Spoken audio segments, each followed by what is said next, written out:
is the Traffic Safety Engineering Research Program Manager with the Traffic Operations and Safety Lab and Program Director with the Engineering Professional Development at the University of Wisconsin at Madison.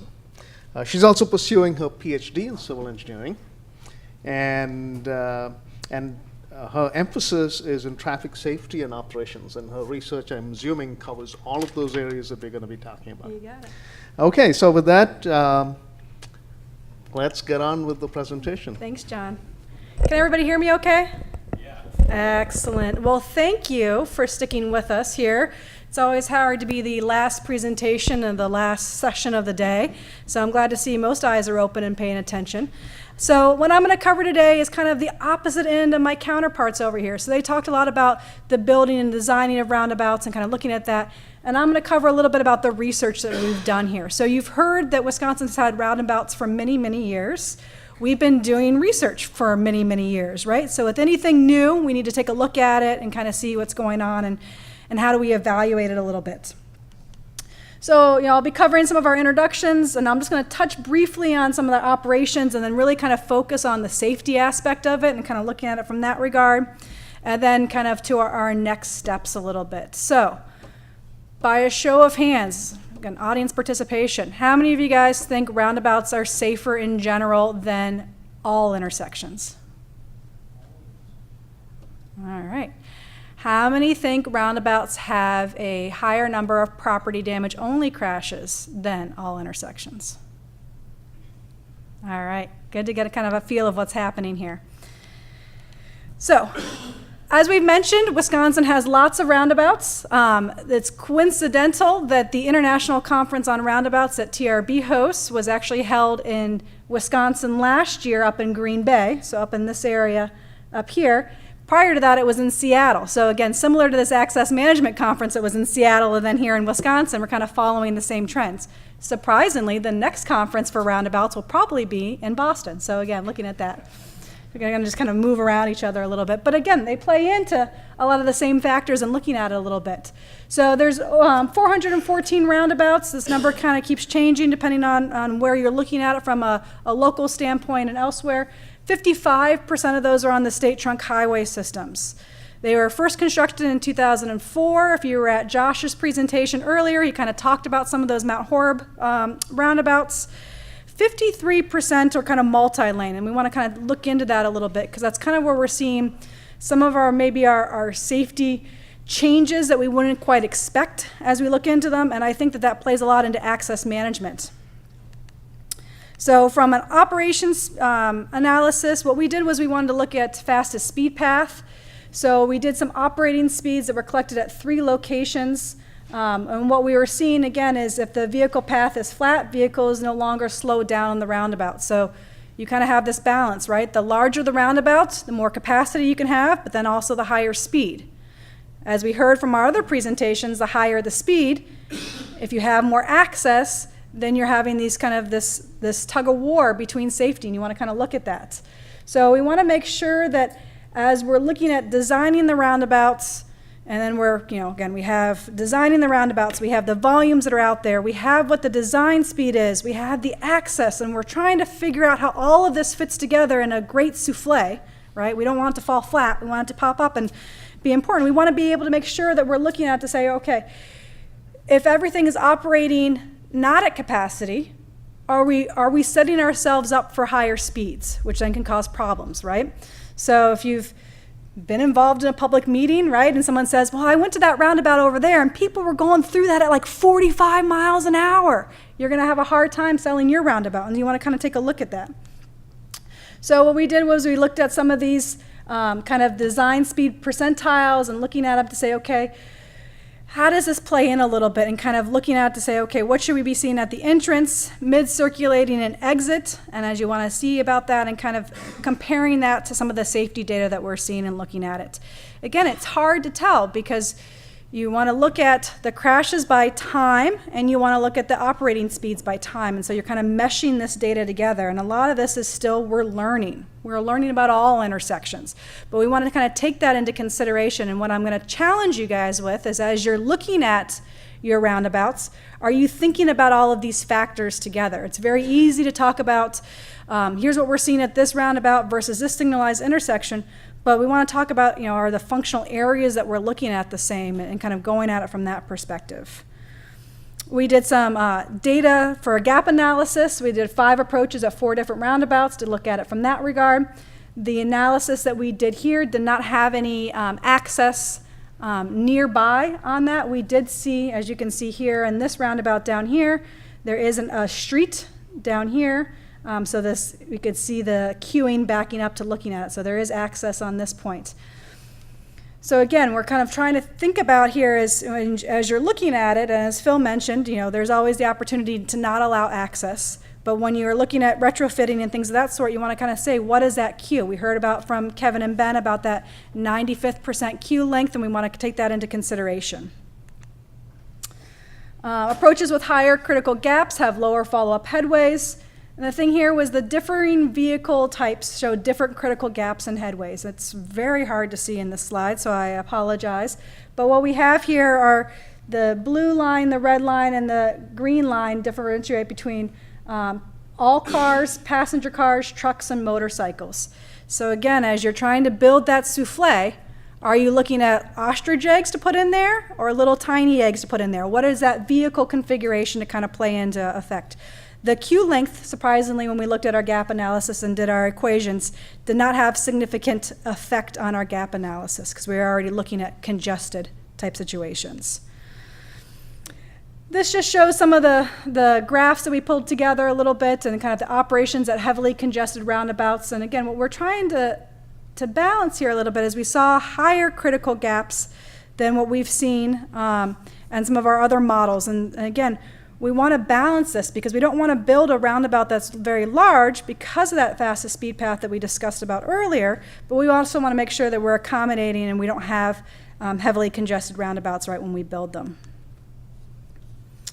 We talked a little bit about, Ben mentioned roundabouts at ramp terminals, and what we saw at a couple of our locations here in Wisconsin was that our roundabouts at ramp terminals were actually backing up onto the freeway, and we wanted to kind of look at that. As I mentioned earlier, different vehicle types have larger or smaller critical gaps. So if we have a ramp that has a lot of heavy trucks going through, they need to have a larger critical gap, or they accept a larger critical gap. So we wanted to think about here is how do we look at modeling this so that if we have a very heavy arterial roadway and then we have a lot of trucks coming off of the interstate or the highway system, are we allowing enough room so that queue isn't backing up onto the roadway? And again, this kind of gets into some of the access management of saying, okay, are there ways to maybe use access management to help break up that arterial traffic before they get into the roundabouts and looking at it? So this has provided some guidance to practitioners on when to install roundabouts at ramp terminals. We compared and modeled control delay. We looked at multi-lane roundabouts versus signalized interchanges. We did a variety of different scenarios to kind of go through it. We're researchers. We tried to develop guidelines that were as easy for people to follow, so we built up some lookup tables to look at it. We also did some literature review to kind of say, how do you take this into consideration, and what do you look at from as other options to kind of break up some of that arterial traffic as you're coming in to create some gaps in those roundabouts. And so we looked at kind of ramp metering, so roundabout metering to kind of create some of those gaps of looking at it. We worked with our law enforcement professionals to let them know how to kind of, if they're going to go out there and help direct traffic, what do they need to look at and examining it. And again, access management's another component of this. I'm going to skip over this, but we did do some software analysis that compared field data to the different capacity models in the software. We liked our little consumer reports type diagram there to make sure that the how do drivers utilize available lanes, and kind of looking at that to say, how do you use this software and kind of understand the output that's coming back to you a little bit.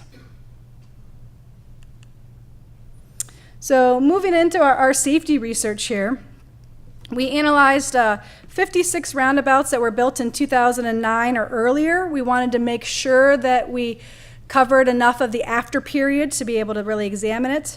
We saw a 30% decrease in fatal and injury crashes overall. This is based on an empirical Bayes analysis, so we did a statistical approach to say, here's the changes with regards to the volumes over the time frame, as well as addressing the regression to the mean.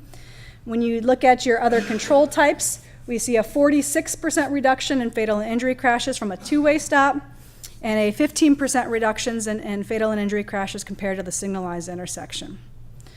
Our single-lane roundabouts had a larger reduction in fatal injury crashes compared to our multi-lane reductions. Do these numbers seem out of the ordinary for anybody that has from different states? Yes. Yes. Phil, what do you see? Much better numbers. We're getting much better reductions Mm-hmm. in Colorado than this. Yep. So, the empirical Bayes one is a little bit harder to do. When we took it and looked at just breaking down our fatal and injury analysis into our fatal crashes, our serious injury crashes, our Bs and our Cs, our fatal crashes were about like a 90% reduction, and then our As were a lot higher than our Bs and our Cs. But looking at the crash report forms and kind of building the models to it, it's easier to kind of build all those models together and look at it. So it's a harder problem to tackle, and you're really looking at those apples to apples, which is a hard thing to kind of examine a little bit. So from there, what we did was we examined roundabouts that performed worse than expected. This is hard to say, but they didn't perform as we would expect them to perform. And what we looked at there was a lot with regards to, we expected to see what Colorado was seeing. We expected to see what Michigan was seeing. We expected to see what Maryland was seeing. And why aren't we seeing those? And when we looked at them and really delved into it, there would be a few roundabouts that really kind of took those averages and really changed them based on what we looked at. So we developed crash diagrams. We looked at crash causes. We looked at kind of what was going on with that. Our most common ones were failure to yield to both lanes. So on our multi-lane roundabouts, the drivers are not yielding on the entering approach. They're not yielding to both circulating lanes or all circulating lanes. They're doing what's very common to them at signalized intersections. At signalized intersections, you look to see if a driver is 2 lanes over from where the lane you're going to turn into. Most drivers turn into that near lane because they have that kind of lane buffer between them and the car coming on towards them. In a roundabout, when you have these areas kind of tightly pushed together a little bit, you want to examine that and look at it.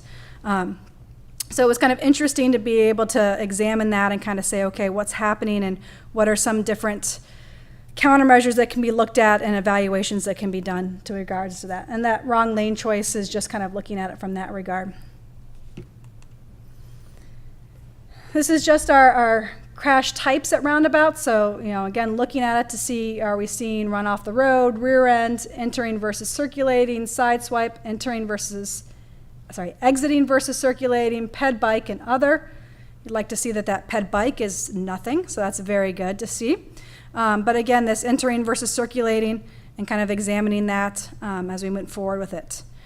We've done a lot of work in our crash report form. We redid the crash report form in 2017 to better understand that these locations are at roundabouts and working with law enforcement to be able to kind of capture it correctly. It's very easy for our law enforcement officers to write down an angle crash when really it's probably a side swipe. As an engineer, we'd think about it as a side swipe, not that typical T-bone type of crash. It's still a work in progress. We're trying to get that kind of figured out a little bit. Since they're the ones collecting the data in the field, we want to make sure that we're getting as much information as possible as we move forward. So the conflict analysis, we looked at different types of field data from 2 multi-lane roundabouts and kind of looking at this undesired negotiation activity. So what are they looking at? So are they making the mistake of circulating 1 to kind of spiraling out to circulating 2, or these other configurations where it's entering versus the second lane? So we kind of broke them down here so we could better classify the conflict that goes along with it.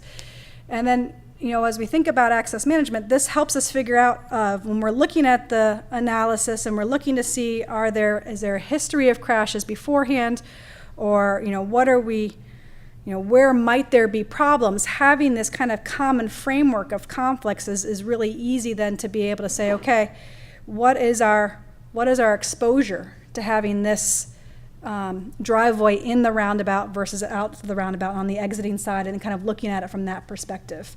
So when we did this ratio, what we saw was entering to circulating and side swipes are the most common, very similar to our crash analysis. We also developed some safety performance functions. So this is kind of when we talk about the access management. How many people have dealt with safety performance functions for regular signalized intersections? Okay. Does it have access in the safety performance function? Not really, right? What about speed?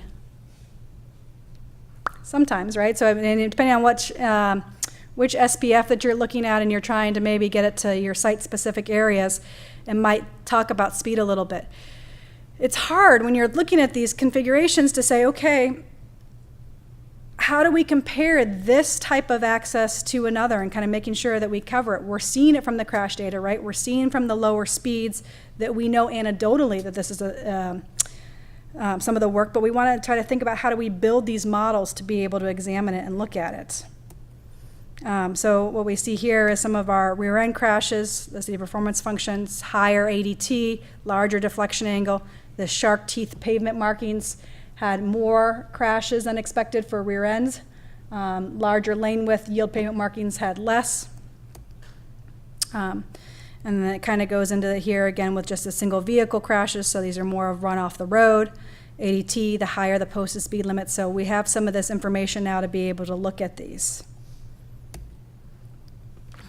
Access management.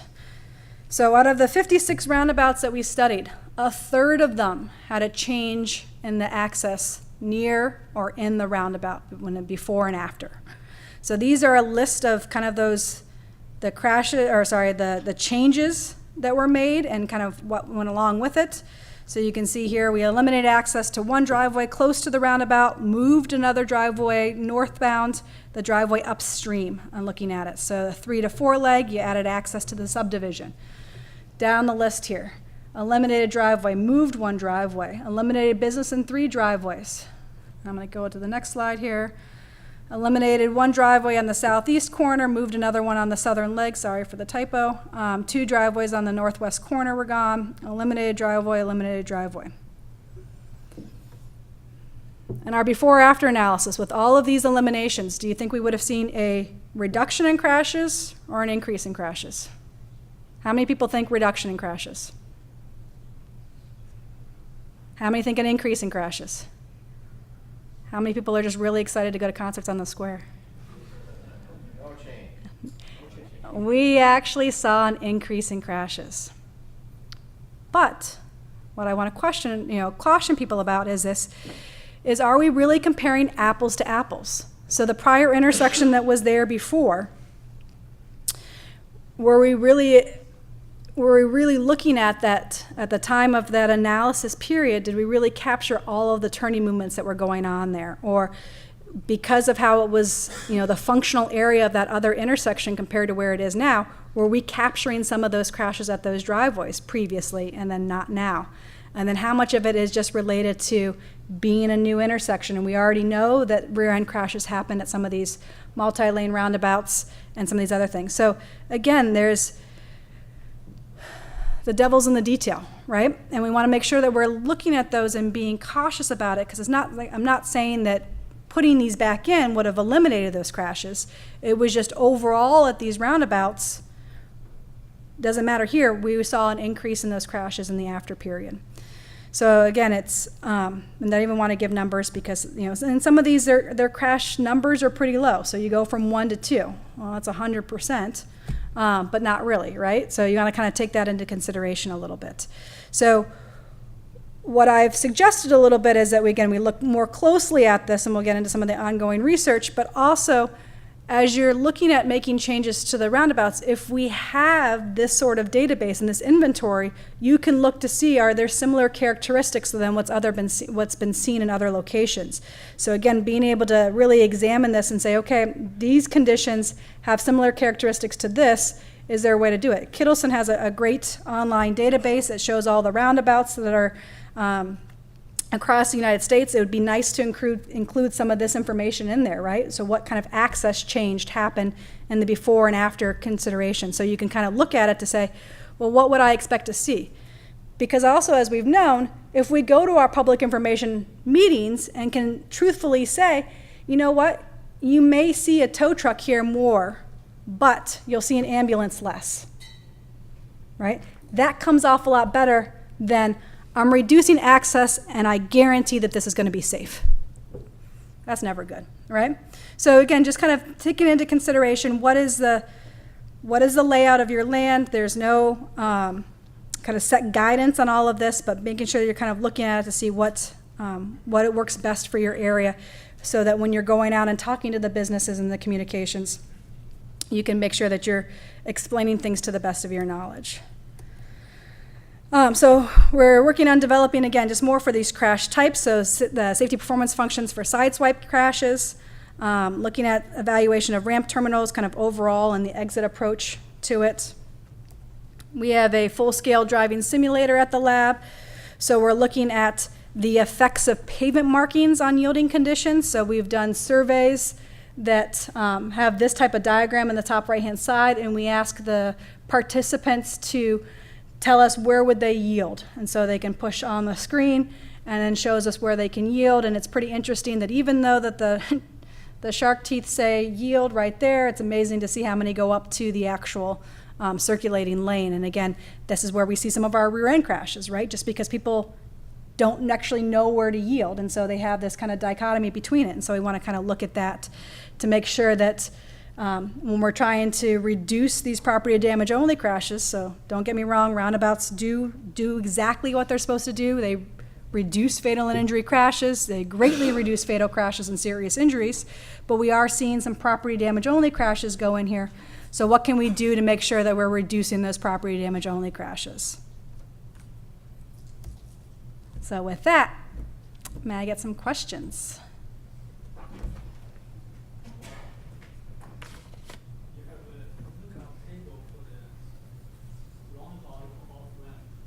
For the table for the off-ramp terminal roundabout, Alabama DOT considered to install this kind of roundabout at Park Olive interchange. So I don't know that for the 2000. The number is total intersection, entering intersection volume, or is just on and off ramp? I don't actually know which table this is, but we have it for both. We have it for the full vehicles per hour for the exiting, and I can't tell here, sorry, I can't zoom in on this one. Yeah. So I'm not sure. I'm assuming that this is probably the arterial. And the heavy vehicle percentage impact is not very, I would say, not that significant from 2000 to 1860. It's only 100 some vehicles, but heavy vehicle percentage increased from 5% to 25%. Well, to me, the heavy vehicle is, you have someone make a left off ramp, but they have a circle around the entire roundabout. That's a difficult driving task for the semi-truck. We have a lot of these on and off the freeway. So I will think that impact may be bigger. And also this volume should be the design year, it's not existing year, right? You put a roundabout, it's not just for today, and 5 years you find, wow, volume is over the limit. Then you have to push back to intersection or signalize intersection. Yep, so this is to be able to look at to see for the design year, you're looking at your volumes and then your heavy vehicles on that side of things. You're exactly right. I mean, there's greater consideration when you're thinking about it from a large truck consideration. Yep, good point. The local press here in Madison has given a lot of attention to two roundabouts on the southwest side on Pleasant View Road and out on County M, and I wondered if you looked at those and agreed with the press or disagreed with their analysis and what's happening there. I'm just curious. Man, I'm on tape, John, so I gotta be careful. No.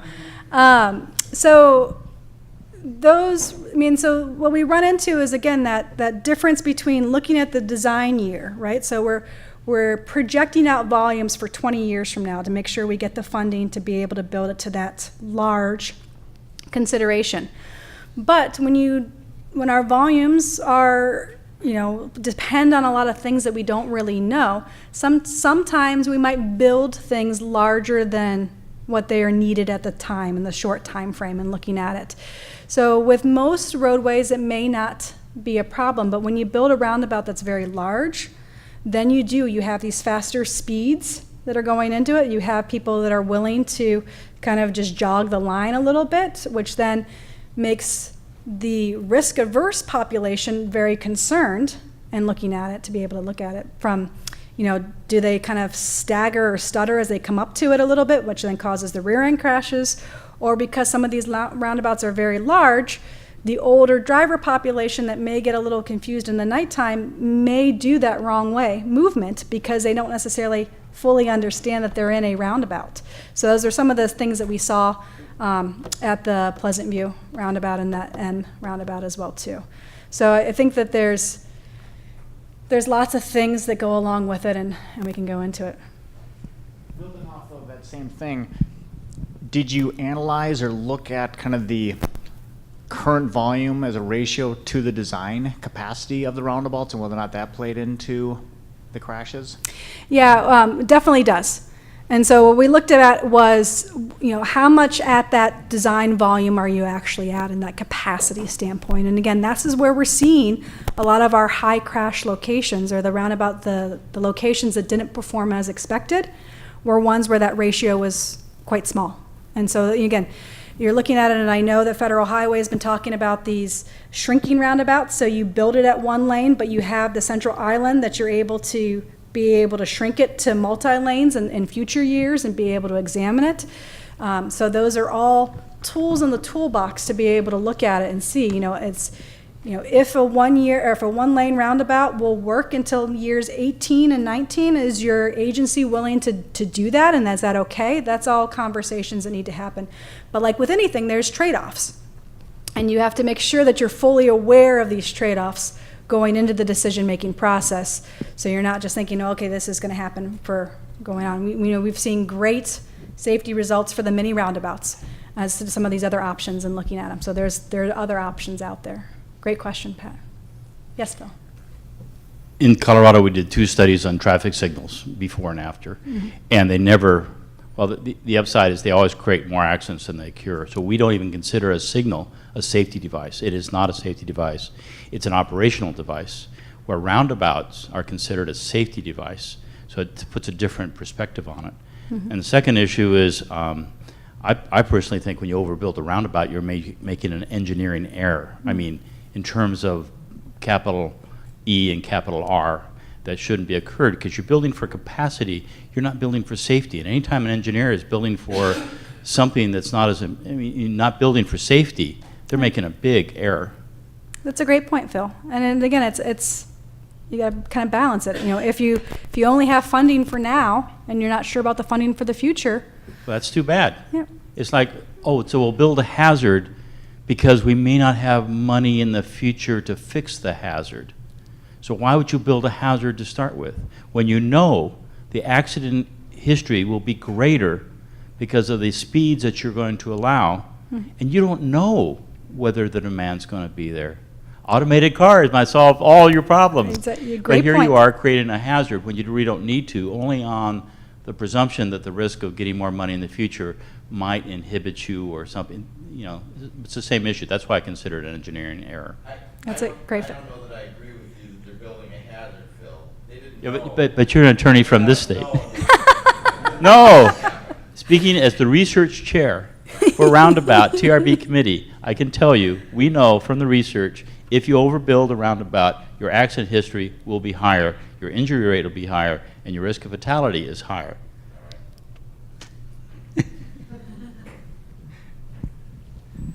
There's a lot of considerations. Yes. It's not Okay, easy. with that, any additional questions? What about the cost? Typically in the state of Wisconsin, how much does it cost? Let me, Build a single line roundabout, build So the question has to do with the cost of a single lane roundabout versus a multi-lane roundabout, correct? Yeah. Yes. I will gladly turn that over to one of my counterparts. Do I have anybody from, good, thanks, Ben. There are so many variables that go into that I don't know that we can say, but if you build a multi-lane roundabout, generally there's more approach work that needs to be done to control speeds. The roundabout circles are bigger, the right-of-way impacts are bigger.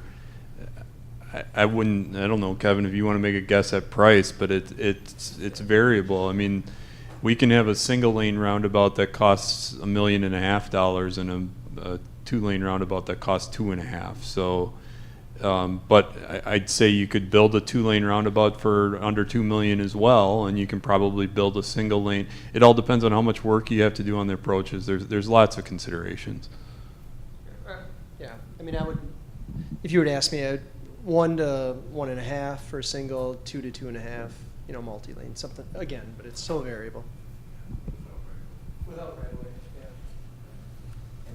How does maintenance cost compare with the signalized intersection?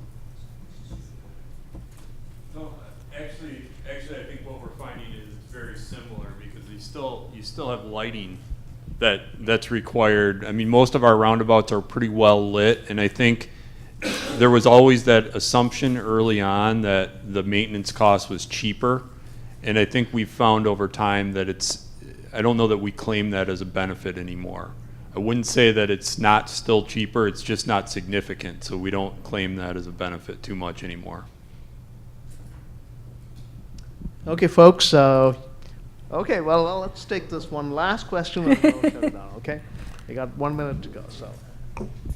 Some of the pictures from the previous slides showed like a right turn lane with a buffer island, and then some of them looked like they had a right turn lane without a buffer island.